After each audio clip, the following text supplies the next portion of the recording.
আপনাদের সামনে রাখবো কলকাতার পুলিশ কমিশনার মনোজ বার্মা। তিনি এই বিষয় নিয়ে বলছেন যে সুপ্রিম কোর্টে মামলা বিচারাধীন, এই বিষয়ে কোনো মন্তব্য করা উচিত হবে না।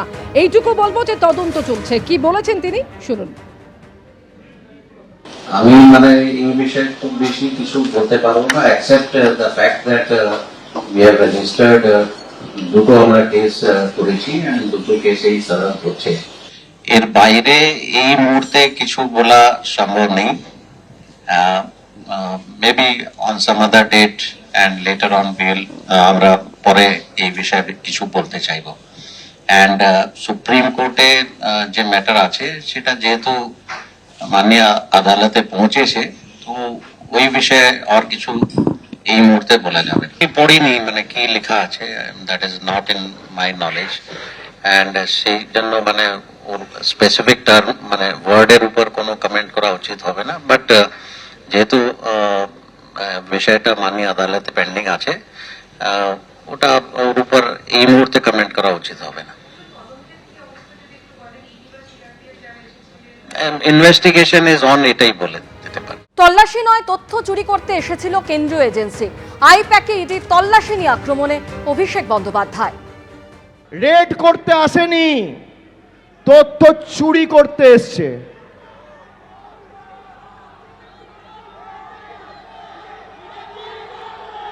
যদি রেড করতে যেতেন তাহলে হায়দ্রাবাদের অফিসেও রেড হতো, দিল্লির অফিসেও রেড হতো, আর আইপ্যাকের অন্য যারা ডিরেক্টর আছে, একটা কোম্পানিতে রেড করলে যতজন ডাইরেক্টর আছে তার বাড়িতে রেড করতে হবে। আর যদি কোম্পানির ডিরেক্টর স্পেসিফিক রেড হয় তাহলে আপনি আইপ্যাকের অফিসে কেন গেছেন? আইপ্যাকের অফিসে গেছেন মানে আইপ্যাক জড়িত। আইপ্যাক জড়িত থাকলে আইপ্যাকের আরও 5টা অফিস আছে, সেখানে রেড হয়নি কেন? খালি বাংলায় কেন? এগুলো যুক্তির মাধ্যমে মানুষকে বোঝাতে হবে। যুক্তি আমাদের অস্ত্র, ফোন আমাদের অস্ত্র। ফেসবুক লাইভ করুন, মানুষকে বোঝান। বিজেপির নেতারা যখন টাকা নেয়, ক্যামেরায় ধরা পড়ে, তখন ইডি দেখতে পায় না, চোখ কানা হয়ে যায় না? যারা বিজেপিতে গেছে সব দোয়া তুলসী পাতা হয়ে গেছে। আর যারা বিজেপির বিরুদ্ধে লড়ছে তারা সবাই খারাপ, তারা সবাই চোর, আর তুমি সাধু।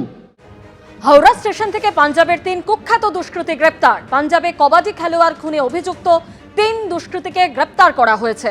গতকাল রাতে হাওড়া থেকে ট্রেন ধরে পালানোর আগেই পাকড়াও। গ্যাংটক থেকে পশ্চিমবঙ্গে হাওড়া হয়ে পালানোর আগেই গ্রেপ্তার করা হয়েছে এই 3 দুষ্কৃতী, করণ পাঠক, তরণদীপ সিং, আকাশদীপ সিংকে। এবিপি আনন্দ, এগিয়ে থাকে, এগিয়ে রাখে।